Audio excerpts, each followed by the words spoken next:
This project is not for people like you. Stick to community centers." The words did not slip out. They landed like steel dropped onto concrete, loud enough for every helmeted worker on the site to hear. Laughter followed, sharp and cutting, echoing off unfinished walls. The architect, a tall man in a pressed white shirt, smirked as if he had delivered a joke instead of a wound. Across the dusty platform, a black woman stood in plain jeans and a simple blouse, holding rolled drawings in her hand. She did not laugh. She did not move. Her silence was not weakness. It was weight. It was history pressing down, unspoken but undeniable. And what none of them realized was that in a few minutes, their entire $3 billion contract would vanish from their hands. Before we continue, where are you watching from? Drop your city or country in the comments below. And if you believe in dignity and justice, hit like and subscribe. These stories spark change, and we are glad you are here. Now, back to her. She inhaled slowly, dust swirling in the hot morning air, remembering how many times she had stood in rooms where her presence alone was treated as an error. At 19, she had walked into a college lecture where the professor mistook her for a custodian. At 26, she had presented her first design pitch only to be told her ideas felt borrowed. Now she was here, older, stronger, standing in front of a half-built tower meant to reshape the skyline, and the same sneer was back again this time, from a man who believed he controlled the blueprints. The crew glanced at her sideways. One whispered, "She is probably here to take notes, not make decisions." Another chuckled under his breath. The architect leaned closer, lowering his voice but not his malice. "If you were the client, this building would collapse before it stands." The insult carried like a gavel in open court. She tightened her grip on the drawings. Still no reply. Not yet. The ground beneath them vibrated from heavy machinery, but the real tension was human. A young engineer nearby shifted uncomfortably, his phone slipping into his hand as if by instinct. The red light of a camera blinked faintly, proof that someone was watching, someone was keeping record. Her eyes did not leave the architect's face, calm, focused, deadly patient. She had been underestimated for decades, and every scar had built into a quiet arsenal. They thought she was invisible, but in the next few minutes, invisibility would turn into revelation, and the smirk that mocked her would become the last expression of a man about to lose everything. The architect's laugh still lingered in the air when she lowered her gaze to the dust at her feet, calm, controlled. But inside her chest, an old fire stirred. She had walked through this scene too many times. Different buildings, different rooms, always the same tone, always the same dismissal. She remembered being 22, showing up to a site visit as a junior developer. A foreman had handed her a clipboard and said, "You are here to take attendance, right?" He never imagined she was the one financing the project. That memory burned like a brand, and now the scar tissue was steel. The workers shifted, glancing between the architect and the woman he ridiculed. One muttered under his breath, "She does not look like a client." Another replied, "She is probably a consultant." They all dressed plain. They laughed again, but not with conviction. Their eyes kept flicking back to her, sensing something they could not name. A young engineer with Latino roots, no more than 25, fumbled with his phone as if torn between fear and duty. He whispered to the colleague beside him, "This does not feel right." She showed credentials. The words barely carried, but she heard them. Her eyes met his for a brief second. Steady, affirming, he felt it like an anchor. The architect leaned closer, his cologne cutting through the scent of concrete and steel. "You should stay quiet," he sneered. "Clients do not look like you. This tower is meant to shape a skyline, not house a charity." He spoke louder now, making sure the crew heard every word. The insult did not fall flat. It pierced, embedding itself into the bones of everyone listening. She did not reply. Not yet. Her silence stretched, bending the space like heat off asphalt. Every heartbeat in the room slowed. The architect smirked, mistaking quiet for weakness. He straightened his shoulders, preparing to push further. He reached for the rolled drawings in her hand. With one sudden jerk, he pulled them away and snapped the paper across his knee. The sound of tearing echoed across the platform like gunfire. Shreds of design fluttered to the floor, catching in the dust. The crew gasped. One worker muttered, "That is too far." Another whispered, "Careful, she might steal the designs," turning cruelty into mockery. The young engineer pressed record. A red light blinked faintly, almost hidden, but powerful. This was no longer private. This was evidence. She looked down at the fragments of paper at her feet. Her fingers flexed once, but her face remained composed. A storm was coming, and she would not need to raise her voice to unleash it. Dust hung in the air like smoke after a blast, but she did not flinch. The torn sheets lay scattered at her feet, edges curling in the heat, designs reduced to scraps. The architect's smile widened as if he had won a battle, but the silence that followed was heavier than his triumph. She drew a slow breath and set her shoulders back. Calm, steady, her eyes scanned the crowd of workers, each face shifting between unease and complicity. She spoke for the first time, her voice even, measured, impossible to ignore. "Pick up the pieces," she said. The architect laughed, sharp and dismissive. "You heard me. This site is not for you. You do not belong in the conversation of billions. Go design a playground. Leave the skyline to men who know what they are doing." The words landed like stone against glass. A murmur rippled through the site. Some chuckled nervously, but others froze. A woman from the structural team frowned and whispered to her colleague, "She walked in with clearance. Did he even check?" The black woman's eyes did not leave the architect. She let his laughter echo, let it stretch until it collapsed on itself. Then she bent down, collected one fragment of the torn design, and brushed the dust away with her palm. Her voice remained low, deliberate. "You think tearing paper erases vision? That is your first mistake." The young engineer with the recording phone tightened his grip, his knuckles pale. He muttered into the microphone, "This is wrong. This is not protocol." She showed ID. She showed clearance. His voice trembled, but his conviction grew. The architect turned sharply toward him. "Turn that off now, or you will be escorted out." But the engineer did not lower the phone. He swallowed, then said louder, "If she does not belong here, why was her name in the project file this morning?" The question cracked through the air like lightning. Heads turned, workers shifted. The silence that followed was more dangerous than shouting. The architect scoffed, covering his unease with cruelty. "Files can be forged. Credentials can be faked. Look at her. Do you really think someone like that funds a $3 billion project?" His tone dripped venom. His words clung to the bones of everyone listening. Her jaw tightened, but she did not strike back with anger. Instead, she straightened, taller than before, as if the weight of every past humiliation had stacked into armor. Her eyes locked on the man who mocked her, and for the first time, his smirk faltered. The storm was no longer distant. It was forming right there, in the silence she owned. The crew's chatter faded into a nervous hush as she stood unmoving, her silence sharper than any shout. The architect shifted his weight, his smirk faltering for the first time. He tried to recover, raising his voice so everyone could hear. "She is nothing but a pretender. Security should escort her out before she disrupts another minute of progress." His words cracked like a whip, but they did not land the way he hoped. One of the junior engineers, a woman with a yellow hard hat and a notebook clutched to her chest, frowned deeply.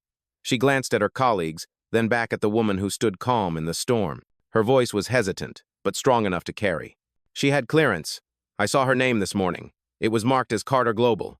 A ripple of surprise spread across the workers. Some whispered in disbelief. Others shook their heads, unwilling to admit what their own eyes had noticed. The architect's jaw tightened. He barked, "You must be mistaken. You read it wrong." But the junior engineer did not back down. "I did not. It was there in black and white. Carter Global. Executive override." The black woman let the words linger. She did not need to confirm them yet.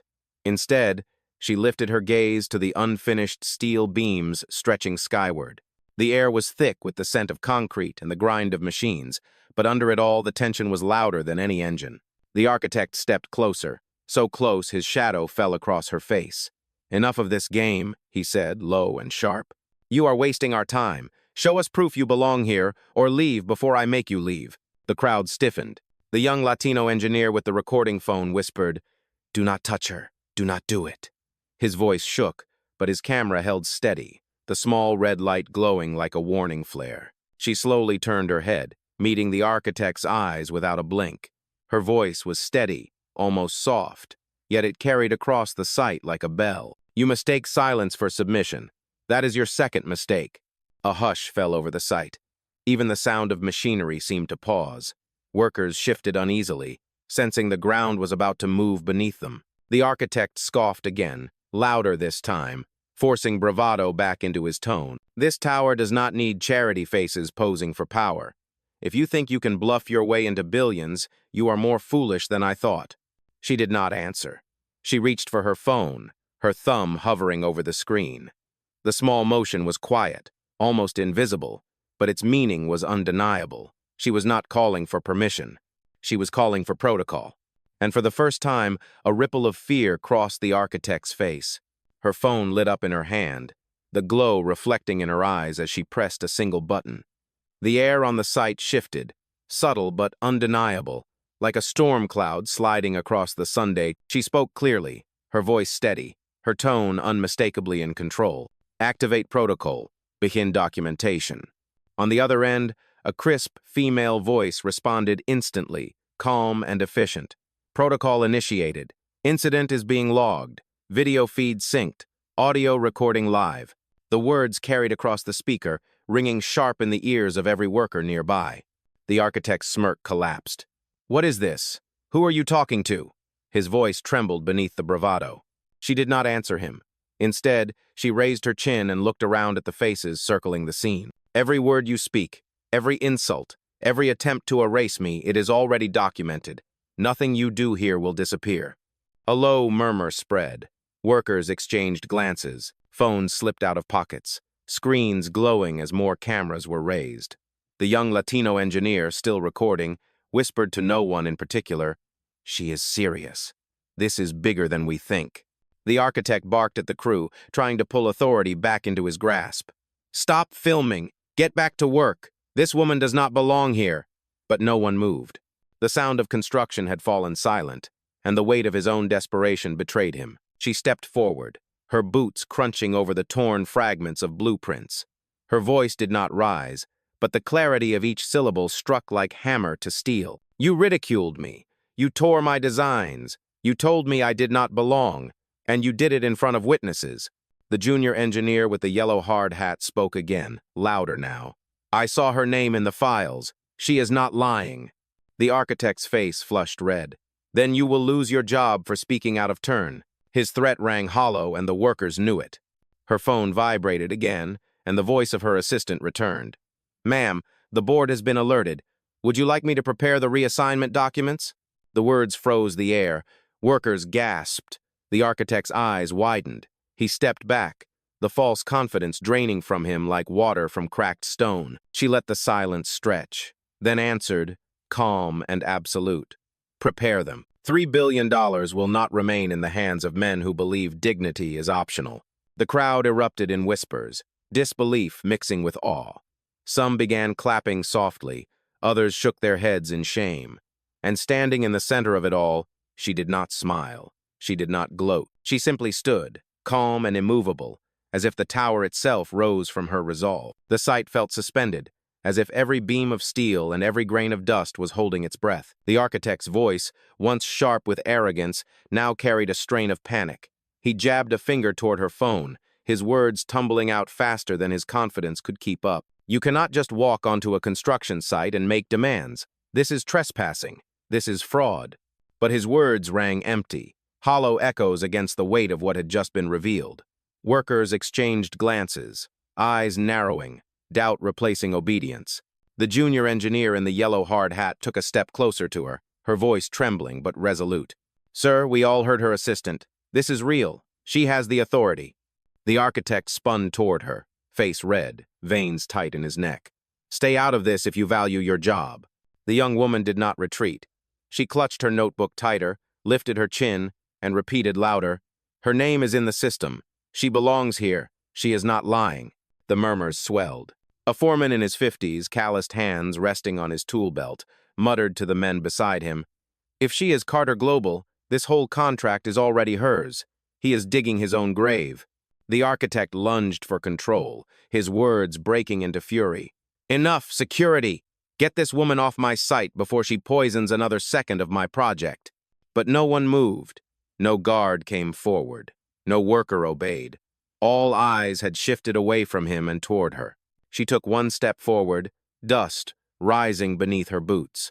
Her gaze locked on him, unblinking, and her voice, though quiet, cut like a blade.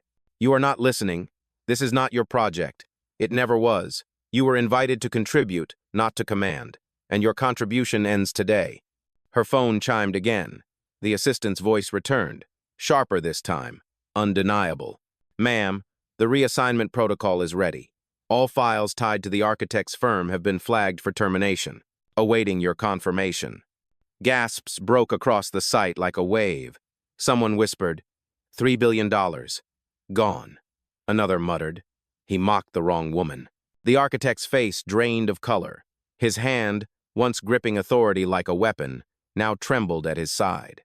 He glanced around for support, but found none. Workers stepped back from him as if distance alone could protect them from his downfall. Her silence pressed heavier than any shout. She did not need to raise her voice. She only needed to speak once more. And when she did, it would end his career where he stood. The architect's chest heaved, but the sound of his breath was louder than his authority. He tried to gather himself, straightening his tie as if fabric could restore dignity. His voice cracked when he shouted, "You do not scare me! This site is protected by contract. You are a fraud, and I will prove it right here." He snatched a clipboard from a nearby table and flipped through pages, his hands shaking. Then, in a gesture meant to humiliate, he thrust the documents toward her, waving them like a weapon. "See? Your name is nowhere on this. Nothing here says you belong." The crowd leaned closer, straining to see.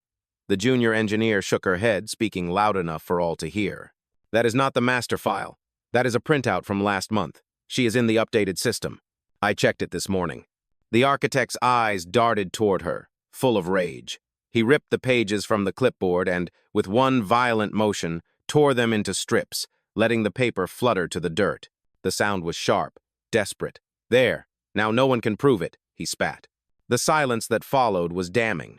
Workers looked at the shredded pages on the ground, then back at him, disgust clear in their eyes.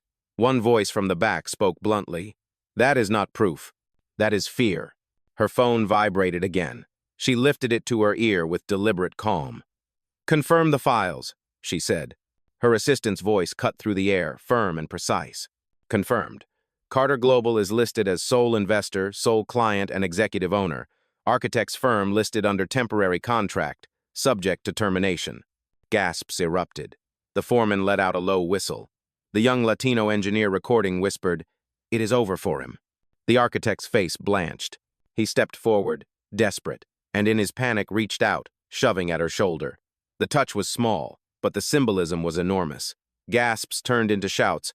"Do not touch her," someone cried. The junior engineer dropped her notebook and rushed forward, standing between them, her voice shaking but fierce. "You will not put your hands on her again, not while we are here." The workers moved subtly, forming a loose circle around the scene. The architect looked around, realizing the crowd was no longer his. The power he once carried had slipped from his grasp, and the woman he mocked had not raised her voice once. She stepped forward, brushing the dust from her sleeve where he had touched her. Her eyes never left his.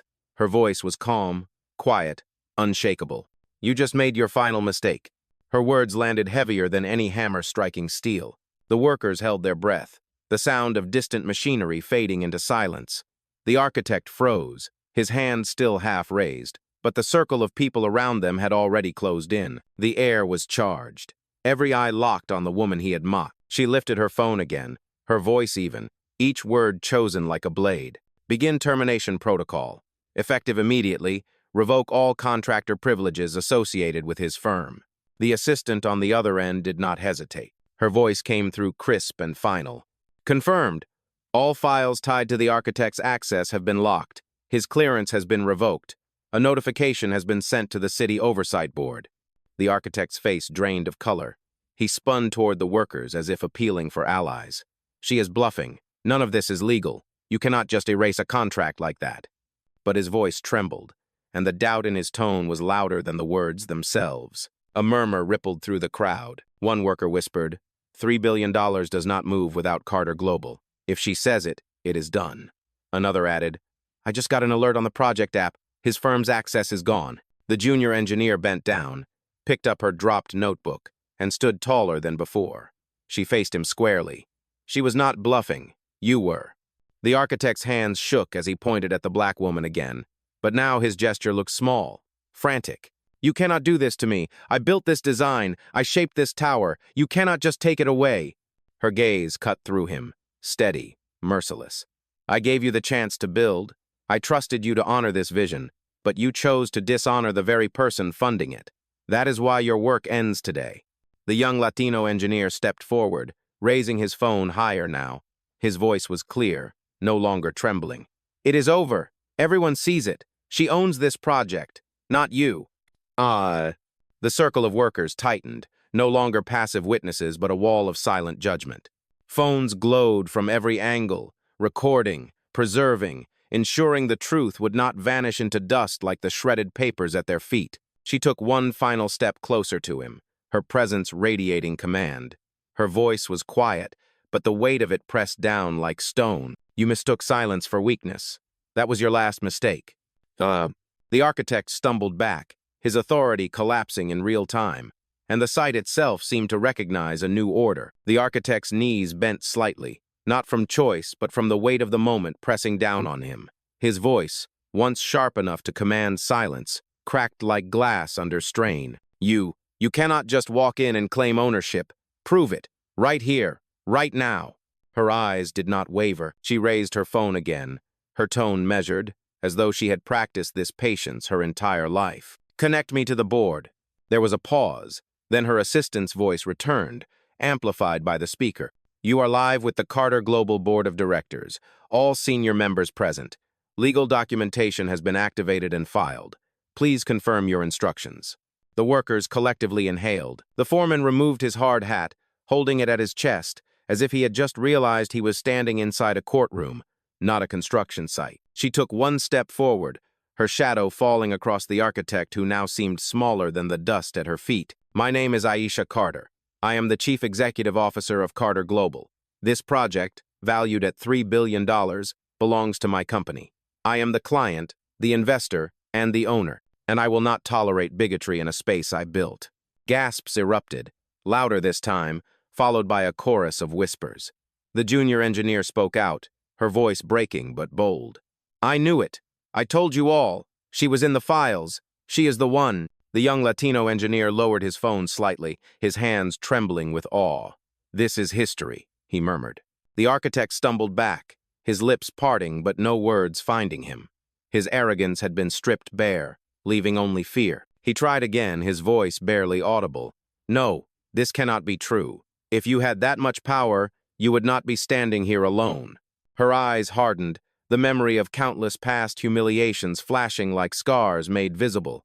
She answered without raising her volume. I came alone because I wanted to see who you were when you thought I was no one. Now I know. The crowd stirred, their disbelief transforming into something sharper, respect. Some nodded, others clapped softly. And then the foreman, voice rough from decades of labor, spoke louder than the rest. She is the boss, always was, always will be. The architect swayed where he stood, his world crumbling like the very paper he had torn. And for the first time, he looked not like a leader of design, but a man trapped inside a structure that no longer had a foundation. The revelation rippled across the site like a shock wave. Workers who had moments ago stood in silence now shifted with purpose, their phones raised higher, their whispers turning into open conversation. Respect replaced doubt. The architect's face flushed red, his chest rising and falling as though each breath was an effort. He spun in a frantic circle, searching for anyone to back him, but the crowd had already shifted allegiance. Where once they looked to him for orders, now every eye turned toward her. The junior engineer in the yellow hard hat stepped forward, planting herself firmly at her side. Her voice was steady now, no trace of hesitation. You mocked her, you stole from her, and you tried to erase her authority, but she is the reason any of us are standing here today. The architect's lips curled, desperate for a foothold. He jabbed a finger at the workers. You cannot believe this charade. She walked in dressed like a visitor. No badge, no entourage. Do you think a chief executive officer would come here alone? The young Latino engineer lifted his phone higher, his voice ringing with conviction. Only someone who owns it all has the power to walk in with nothing and still command everything. A low cheer rose from the back. One of the welders clapped, then another, until the sound grew into a rhythm, strong and undeniable. The architect's protests drowned beneath it. His authority crumbled with every clap, every nod, every raised phone capturing his unraveling. She raised her hand and the clapping quieted. When she spoke, her words carried with the weight of final judgment. You thought my silence was weakness. You thought humility was proof I did not belong. But this project was mine before the first shovel struck the ground. You never had the power you claimed. And now, everyone sees it. Her phone chimed once more, the assistant's voice calm but resolute. Termination confirmed. The architect's credentials have been deleted. His clearance is revoked. The reassignment of the $3 billion contract is complete. The screen on the architect's tablet blinked red. He stared at it, eyes wide, watching as his access dissolved in real time. His mouth opened, but no sound came out. The foreman lifted his chin, his gravel voice echoing across the site. You are finished here. Pack up your pride and walk off this ground. The architect's hands trembled. His tie hung loose. His voice broke. You cannot do this to me. I gave this tower its shape. But the answer had already been written into the silence around him. She did not need to respond. The site itself had chosen its true builder. The silence that followed was not empty. It was filled with judgment, filled with the sound of reputations collapsing. The architect stood trembling, clinging to the last shreds of pride, but no one reached to steady him. He was isolated, an island sinking into dust. Her phone remained in her hand, glowing like a gavel lifted for the final strike. She spoke into it with unshakable calm. Execute full termination. Remove his firm from all digital systems. Cancel payments. Lock every file. The assistant's voice returned within seconds, sharp and clear for all to hear. Confirmed. Contractor account deleted. All outstanding invoices canceled. Access privileges revoked effective immediately. A murmur swept through the workers, disbelief turning into certainty. One by one, screens on their tablets refreshed, the architect's company name vanishing in real time. His empire was erased, not with shouts, not with fists, but with a single command. The architect staggered back, his hands clutching at empty air as though he could grab the authority slipping from him. His voice cracked into desperation. You cannot erase me. You cannot erase years of work. She turned toward him, her gaze steady as stone. You erased yourself the moment you chose arrogance over respect. You destroyed your contract the moment you tore those papers. I did not ruin you. You did. The foreman stepped forward, planting his boots firm against the concrete. He jabbed a finger toward the site gate. Your time is finished. Take your tools, take your lies, and leave this ground. The architect's face twisted, but the strength behind his anger was gone. He turned toward the crew, hoping for loyalty, but found only eyes hardened against him. Some shook their heads. Others stepped back, widening the circle that cut him out completely. The junior engineer lifted her chin, her voice fierce now. You said she did not belong. You said she was nothing, but she is the reason this tower even exists. You never saw her strength until it crushed you. And the young Latino engineer, still filming, raised his phone higher. The world will see this. Every insult, every tear of paper, every shove, nothing is hidden now. The architect sagged, the last trace of his arrogance dissolving. His tie hung loose, his hands limp at his sides. For the first time in his career, he faced a silence that did not fear him. It judged him. And in that silence, she stood unshaken, the true center of power, watching him unravel into nothing. The architect's voice collapsed into broken fragments, but no one listened anymore. The circle of workers had already closed. They were no longer witnesses, they were the jury.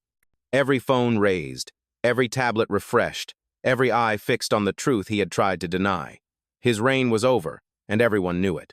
She stepped forward, the crunch of gravel beneath her boots carrying more weight than his shouts ever had. She stood in the center, framed by steel beams rising like a cathedral around her, and delivered judgment not with fury but with certainty. You laughed at me. You mocked my place in this project. You called me unworthy. But today, your words built nothing. My silence built everything. The assistant's voice came through one last time, steady as a verdict. Termination complete. Architect's firm has been removed from the city ledger. Legal documentation filed. His access revoked permanently. The foreman placed his hard hat back on his head and nodded toward her. Ma'am, the site is yours. Always was. Always will be. Applause broke out. Not forced but natural. swelling from the workers who had just witnessed a man fall and a truth rise. Some clapped with relief, others with pride, but all understood they had seen justice. The young engineer in the yellow hard hat wiped tears from her eyes, whispering, "She belongs here more than anyone ever has." The architect stumbled, his shoulders slumped, his tie hanging loose. He moved toward the gate, but the workers did not clear a path for him. They turned their backs, forming a wall of quiet rejection. For a man who once commanded attention with every word, the absence of it was the harshest punishment of all. The young Latino engineer lowered his phone, his voice quiet but firm. "The world will remember this. The woman who owned the tower before it ever touched the sky." She lifted her chin, letting the silence hold, letting the truth settle. Then, with one final statement, she sealed the moment. "I do not need to prove my place. This tower already stands on my name, and when it rises into the skyline, it will remind the world that dignity cannot be mocked. Not here, not anywhere." The applause roared again, echoing against the steel and stone. Phones recorded, voices rose, and the architect disappeared through the gate, forgotten before he was gone. And in the heart of the construction site, surrounded by the bones of a tower destined for the sky, she stood steady, calm, powerful, unshaken, the embodiment of justice carried out not by rage, but by resolve.